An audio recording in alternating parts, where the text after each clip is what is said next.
তাই তো আমি যখন ওকে ডিভোর্স দিচ্ছিলাম তখন কেমন যেন ওর চোখে আমার জন্য ভালোবাসা ছিল, আর ও মুখ ফুটে একটা কথাও বললো না। জীবনে আমি অনেক বড় একটা ভুল করে ফেলেছি, কিন্তু আর না, আমি আমার সায়নীকে ফিরে আনবই।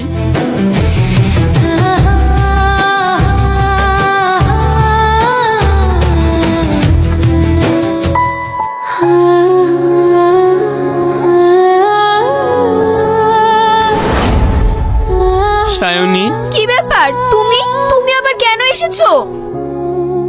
সায়নী, আমার ভুল হয়ে গেছে, আমাকে ক্ষমা করে দাও। দাঁত থাকতে দাঁতের মর্ম বোঝা যায় না, আমারও হয়েছে ঠিক তাই। তুমি যখন আমার কাছে ছিলে তখন আমি তোমার ভালোবাসা বুঝতে পারিনি।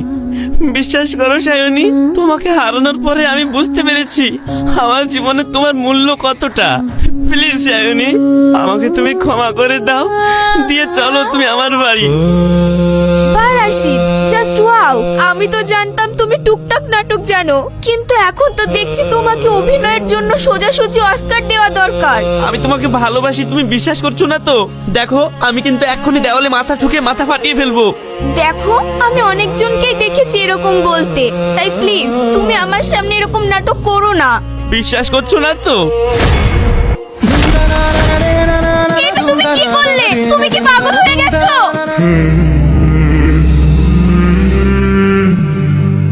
হ্যাঁ, আমি পাগল হয়ে গেছি তোমার প্রেমে, আমি সত্যি পাগল হয়ে গেছি। তুমি ভাবছো আমি নাটক করছি, তাই না? তাই রক্ত দিয়ে তোমাকে প্রমাণ দিলাম আমি তোমাকে কতটা ভালোবাসি।